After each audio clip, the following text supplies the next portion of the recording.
Assalamualaikum warahmatullahi wabarakatuh. Hello students, how are you doing today? I hope that everything is fine.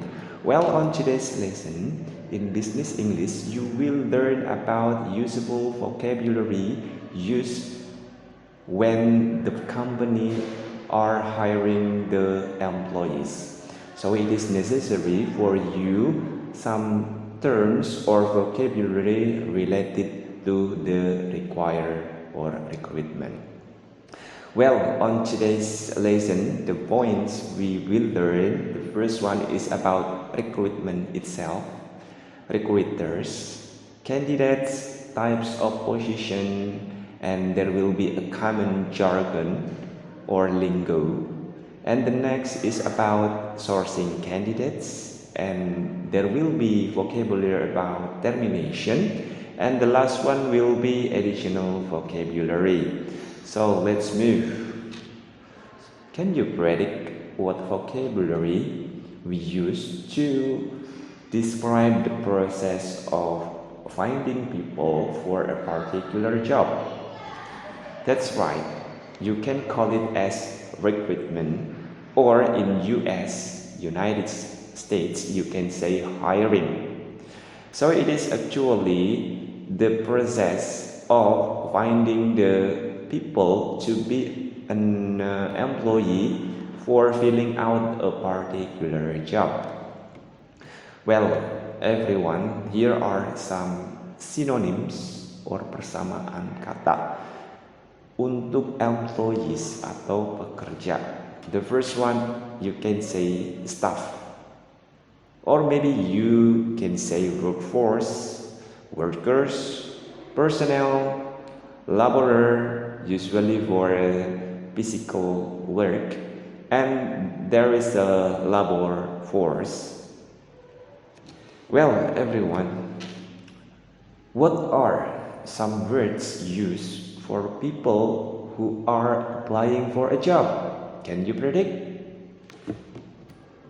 Okay, that's right.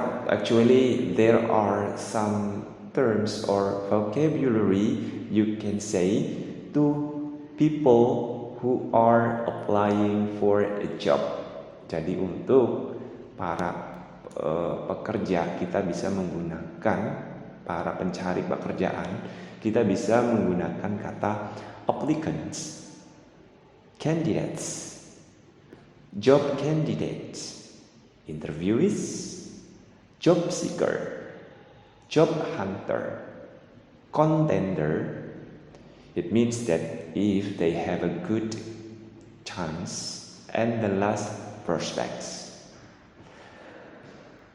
Okay, do you still remember? Okay, very good. Now, the next vocabulary. While there are many ways to hear about a job, usually the applicants need to submit a CV. In America or US, we usually call CVs by another name, namely resume. Ya, jadi CV biasanya kalau di US itu disebut dengan resume. Untuk pembahasan tentang resume, it will be next meeting. Well, this is the vocabulary you need to know, namely about recruiters. Okay, there are four actually. Can you predict? What is it? It is a recruiter who focuses on searching for qualified personnel for executive positions. Recruiter artinya adalah orang yang merekrut. They usually approaching talent who may not be actively looking for a new job. Okay, so he is or she is called as headhunter. Yeah, actually, this person, they focus on searching the personnel which are in an executive position. Yeah. Actually, they only approaching the talent who may not be interested in looking for a new job. Jadi lebih ke pendekatan personal dalam mencari executive position ini. Jadi langsung mendekati orangnya, tidak melalui rekrutmen yang dilaksanakan secara massal. The next, can you predict the second vocabulary? It is a recruiter who operates within a specific field. They are also called as boutique recruiters or specialist recruiters. Okay, so this is the opposite of mass. Okay, so it is called as niche recruiter. Ya, jadi lebih ke menyasar ke lingkungan atau lahan yang lebih spesifik lagi. Mereka tidak melalui pendekatan secara massal, tapi lebih ke pendekatan personal juga. Akan tapi kalau yang pertama headhunter itu dia lebih ke posisi yang eksklusif, ya. Jadi untuk posisi-posisi yang higher atau lebih tinggi. Kalau yang ini bisa jadi membutuhkan karyawan yang memiliki spesifikasi yang mumpuni, tapi tidak dilakukan secara massal rekrutmennya, tapi melalui pendekatan ke beberapa stakeholder. Okay, next. This is a recruiter who offers their services across multiple fields. This is opposite of a niche recruiter. Okay, so you can say generalist recruiters. Jadi ini adalah kebalikan daripada yang pertama, niche recruiters. Jadi ini lebih lebih untuk dilaksanakan secara massal, bukan lagi spesifik. Okay, next. It is a recruiter who works on their own, as opposed to being employed by an agency, offering their recruitment service to clients either on a contingent basis or at an hourly rate. So it is called independent recruiter. Jadi ini lebih ke independent, ya. Yang mereka itu para recruiter bekerja atas kehendak mereka sendiri, ya. Mereka punya firma atau perusahaan sendiri yang menawarkan jasa perekrutan. Okay, next will be vocabulary about candidates. Okay, can you predict a candidate who is looking for a new position? They have registered with a recruitment agency. They are checking job boards. They may be telling their contacts that they are in the market for a new job. So, what do you call for this person? Yeah, it's called as active candidate. So usually it's for a fresh graduate, and then they need some works or some job. They will contact their friends and then contact their some firm. Maybe there is a job vacancy or not. So it is called as active candidate. What about this one? This is a candidate which are happy in their current roles. They are certainly not on the lookout for a new opportunity. But if they are contacted, maybe they want to open to meet for a coffee. So you call it as a passive candidate. Jadi mereka aslinya sudah mendapatkan pekerjaan, tapi kalau misalkan dihubungi, mereka bisa jadi nanti minat terhadap pekerjaan tersebut. Well, the next, this is the term or vocabulary in which some people use the phrase applicant blah blah blah to describe the group or of the candidates who have actually applied for a position. Others see it more as a group of potential candidates out there who might be available or interested in a certain role. Now you can call it as applicant pool. Yeah. Next will be, it is a nickname or word we use to describe a person who changes job frequently. So after working for several months, they try to find another job, lalu sudah mendapatkan pekerjaan, pengen pindah lagi.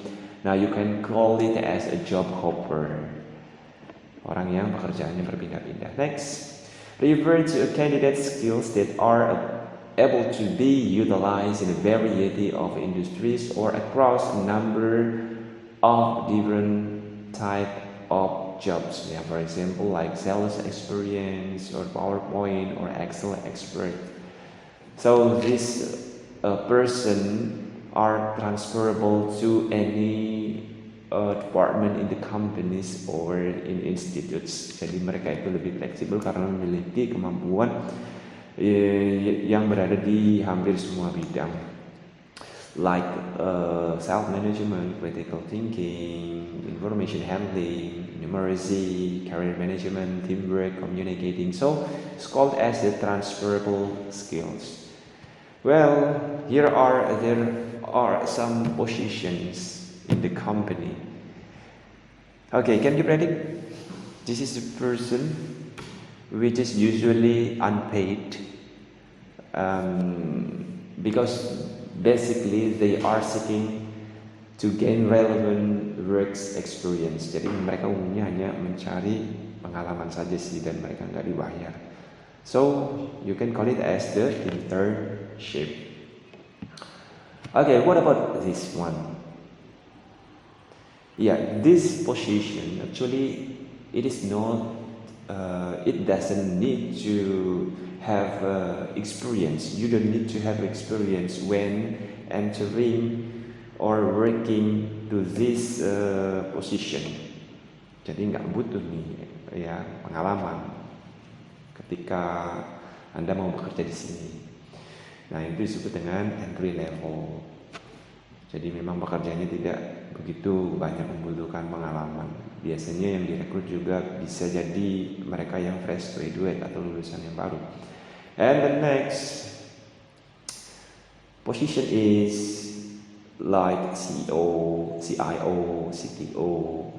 So this level are in the tops of the jobs. They are responsible for management of a company. So this is the crucial or important level or important position in the company. So you can say C level. Yeah, C is coming from CEO, CIO, and CTO. Well, everyone, next.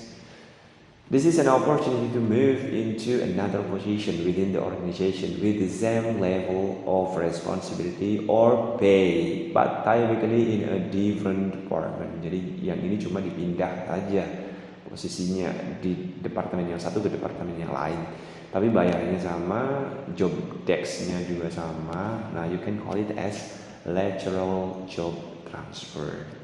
The next, can you predict? Can you guess?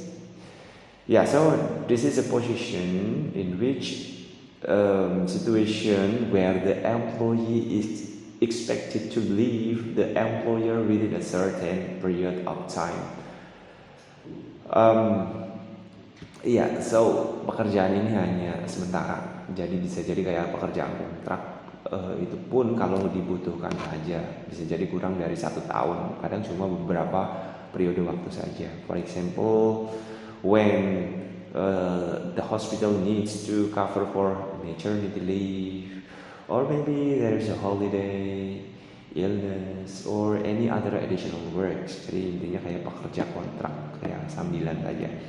Next, temp jobs refer to a situation where the employee is expected to leave the employer within a certain period of time. Ya, kalian bisa menyebutnya sebagai temporary job atau pekerjaan yang sementara. Ya. Next, can you guess? It is the situation in which employee spends time with another employee in a similar or higher position in order to learn more about the role. Okay, so It's called as job shadowing. Jadi ini biasanya dibutuhkan oleh para pekerja yang baru masuk. Mereka butuh banyak sekali pengalaman, sehingga mereka mengikuti senior mereka. Cara kerjanya bagaimana, job desk-nya apa saja, cara penyelesaiannya bagaimana. Jadi intinya adalah untuk beradaptasi. Dia melakukan shadowing. Shadow itu artinya bayang-bayang, jadi selalu mengikuti ya. Okay, next. Here are some common jargon or lingo you need to know related to recruitment and selection. The first one, what are some ways to say salary? Ada kata lain nggak selain kata salary untuk mendeskripsikan gaji?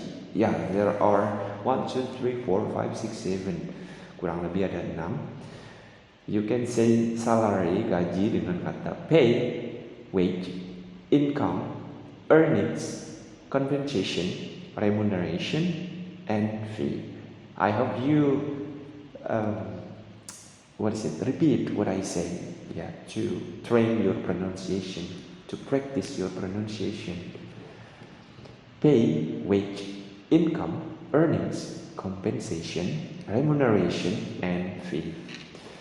Well, the next, benefits.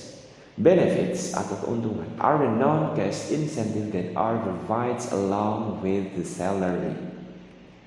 For example, cars, taxi card, gym membership, parking pass, flexible hours, or lunch from the canteen every day. And fringe benefits means the same things.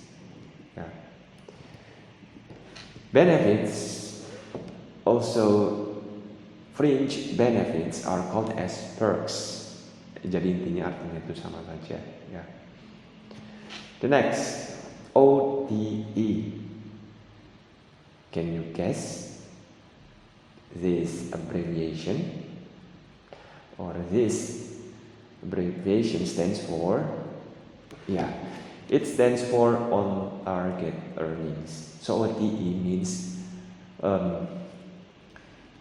usually it is in a sales related position. This is the estimated amount an employee will receive if they meet all their targets and therefore qualify for all their commissions. Jadi lebih ke komisi atau bonus yang didapat oleh seorang sales, yang mana jika mereka berhasil menjual sesuai dengan apa yang sudah ditargetkan, atau bisa jadi lebih dari apa yang sudah ditargetkan. Next, DOE, depends on experience. It is when a salary is based on the amount of experience a candidate has. We usually see this like do, is short for depends on experience. Jadi seorang pekerja itu dibayar karena dia pengalamannya. Dengan melihat pengalamannya, dia sudah mendapat posisi apa saja, dia sudah bekerja berapa lama, ahli di bidang apa saja. You can say DOE.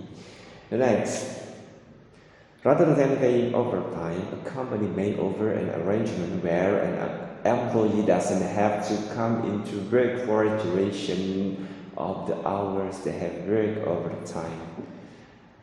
If you work until 10 p.m., you don't need to come until the office until noon. Ya, lebih ke lebih ke bonus atau ke upah lembur gitu ya. Next, a program for managing the people within an organization in order to grow or attract top employees with a lot of potential. You can say talent management, yaitu satu program yang untuk memanage atau mengatur orang dalam suatu organisasi. Next, the introduction given to a new employee to get them familiar with their workplace. Ya, gimana nih supaya familiar dengan lingkungan kerja mereka? Biasanya ini disebut dengan orientation, or you can say onboarding. Well, the next terms or the next vocabulary will be related to sourcing candidates. Ada insourcing, ada outsourcing. Nah, apa bedanya? When a candidate is recruited into a new role in the organization from within the business. Ya, ini disebut dengan insourcing atau internal hire. Jadi tidak membutuhkan firma atau CV lain untuk melakukan perekrutan terhadap pekerja. The next, in-house. Namely, the function is performed by an employee within the business rather than a third-party company. For instance, some companies have employed an internal recruiter rather than asking a recruitment firm or independent contract recruiter to get involved. Ini juga sama ya artinya. What about this one? Yeah, you can say outsourcing or outsource.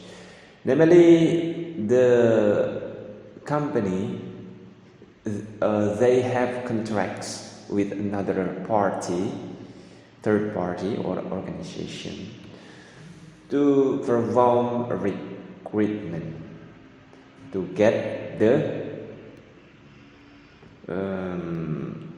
employee. Ya, jadi mereka bekerja sama dengan organisasi lain atau CV lain untuk mendapatkan karyawan atau pekerja yang dibutuhkan. What about this one? This refers to the process of hiring talent based overseas in a country where the labor is much cheaper. You can say it as offshoring. Offshoring itu jadi perusahaan lebih memilih pekerja yang mana mereka domisilinya itu di luar negeri. Ya, mereka lebih memilih pekerja luar negeri karena beberapa pertimbangan. Yang pertama adalah bisa jadi lebih murah, atau bisa jadi keuntungan yang lain adalah ingin menghemat proses atau pengeluaran daripada proses rekrutmen itu sendiri. Jadi pengennya sudah jadi dan lebih murah. Next, refers to stealing an employee directly from competing company. Jadi ini agak cheating gitu ya, agak curang. Mereka menggunakan taktik tertentu, entah itu menawarkan pekerja yang aslinya mereka sudah bekerja di perusahaan lain, tapi mereka berusaha untuk merekrut orang tersebut karena dinilai potensial untuk perkembangan perusahaan mereka. Nah, ini dinamakan dengan poaching. Well, those individuals typically previous managers willing to provide personal testimonials around the candidate's skills, behaviors, and past performance. You can say referee. Referee ini biasanya manajer yang dia itu sudah bisa jadi keluar atau pensiun. Kemudian manajer yang baru dia meminta saran atau meminta referensi siapa saja sih yang para pekerja yang di bawahnya yang berpotensial gitu ya. Next, this is only one of the strategy used by the companies to reduce their recruitment spending or time. Current employees are offered a sum of money for introducing a candidate who then accept a position and successfully passes their probationary period. So you can say referral bonus or finder's fee. Jadi mereka lebih cenderung mempekerjakan karyawan mereka untuk hire ya pekerja yang lain, entah itu lewat pertemanan atau business relation.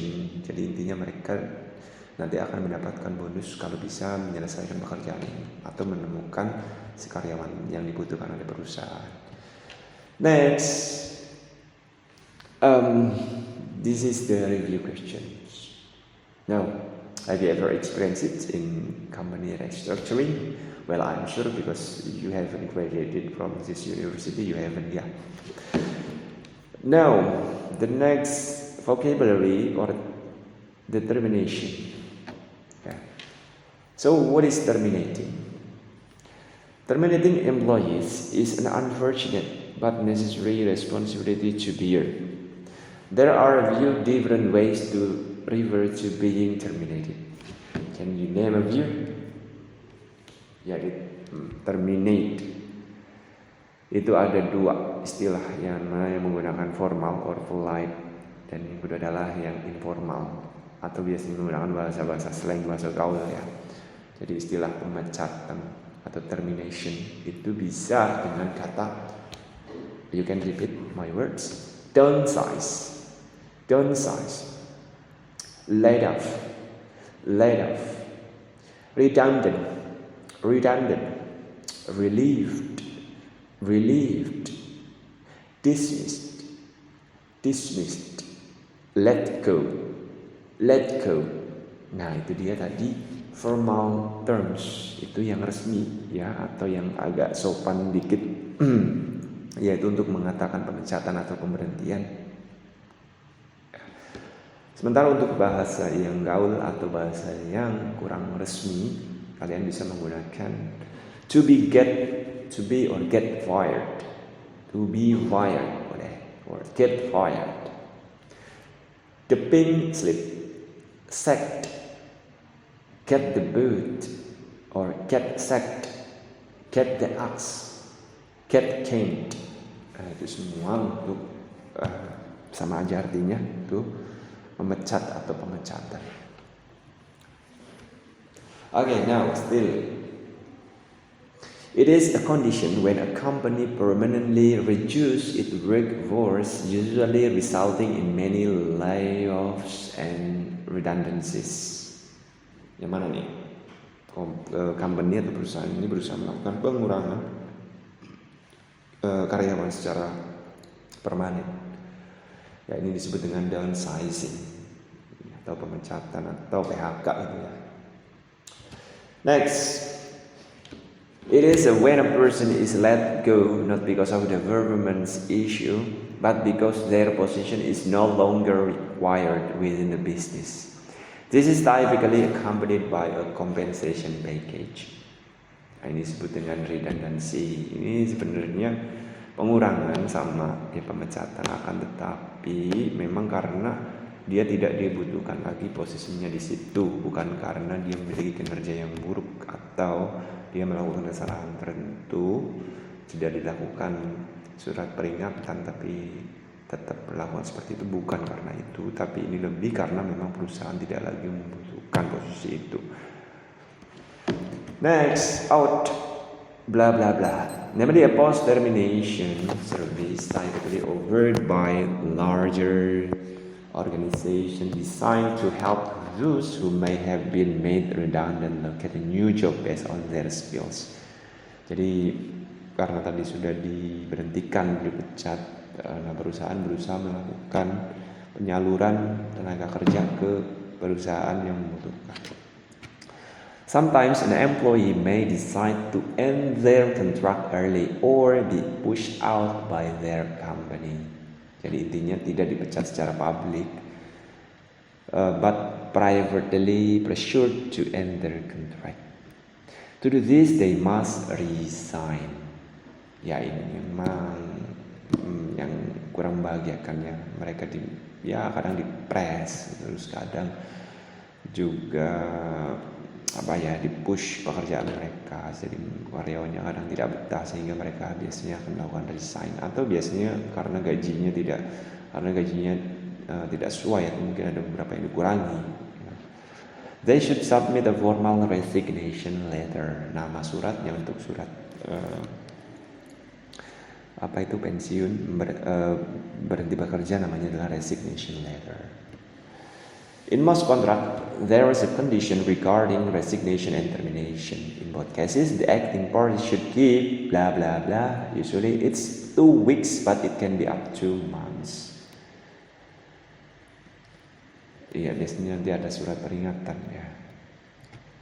Next, it is a situation when an employee resign and they are told not to come back to the office during their notice period. Namanya adalah gardening leave.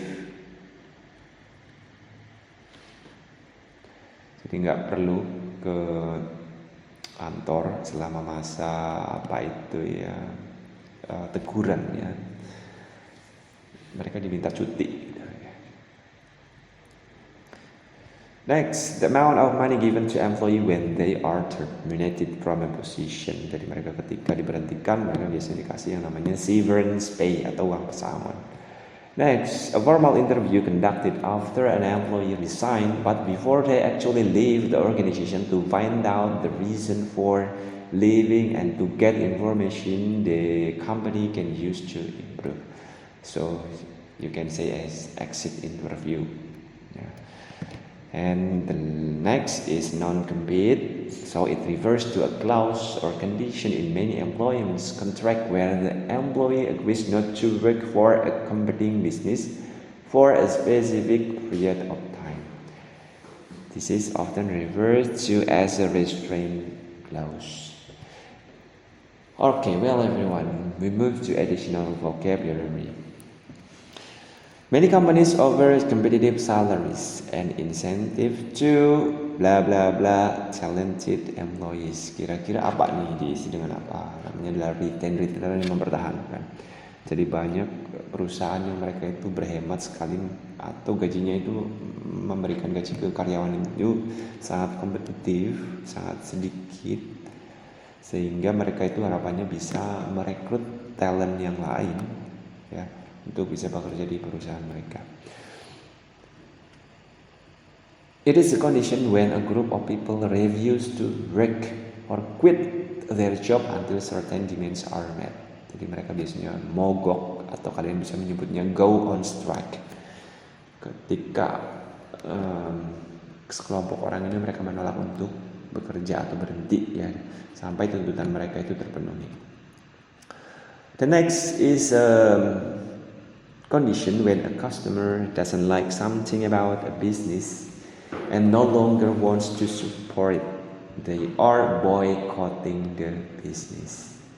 Ya, jadi misalkan nih mereka memboikot salah satu perusahaan karena dinilai telah mengeluarkan kebijakan yang tidak sesuai dengan misalkan undang-undang tentang labor ya, atau undang-undang tentang para pekerja. Next, on the other hand, wage, say blah blah blah, or salary, see the legal limit to what an employee can be paid. Namanya adalah minimum wage atau upah minimum. Ada UMR, ada UMK gitu ya. It's legally the lowest wage a worker can be paid. Jadi ini upah minimum yang harus diterima oleh seorang pekerja. Ya, tidak boleh kurang dari itu. Many companies require employees to take a blah blah blah course regarding policies, product knowledge, training, and register to keep employee knowledge up to date. Biasanya namanya adalah refresher course. Course itu artinya training gitu ya. Itu bisa berupa informasi. Next, blah blah blah color workers. Actually, this is the vocabulary or term we use in America to describe manual labor or typically jobs where you need to work with your hands. Jadi lebih ke pekerja yang mereka dibutuhkan skillnya, fisiknya juga seperti mechanics, ya tukang ahli apa itu perbengkelan gitu ya, mekanik, plumbers, tukang ledeng, electricians, and then yang berkaitan dengan elektronik, construction workers, pekerja bangunan, maintenance workers ya yang berkaitan dengan apa ya perawatan gitu ya, and assembly line workers biasanya di factory yang merakit-rakit apa gitu ya. Nah ini disebut dengan blue collars. Nah, kebalikannya dari blue collars or white collars. Jadi white collars workers is a term we use to describe workers, a job that is normally in an office. Pekerjaan ini seperti apa saja? Accountants, attorneys, real estate agents, advertising executive, bankers, tellers, engineers. The next, this is a person who doesn't have to work in an office but can work for a company at home via the internet. It's called as telecommuter. Jadi ini tidak harus kerjanya di kantor. Dia bekerja dari jam sekian sampai selesai jam sekian, tidak seperti itu. Tapi dia lebih fleksibel secara waktu dan tempat. Yeah, so everyone, I think that's all for today's lesson. If you still have any question related to this discussion related to these topics about recruitment and selection, you can ask in the forum of Skalsa. Thank you very much for watching the video. Bila itu ya. Assalamualaikum warahmatullahi wabarakatuh. See you next time.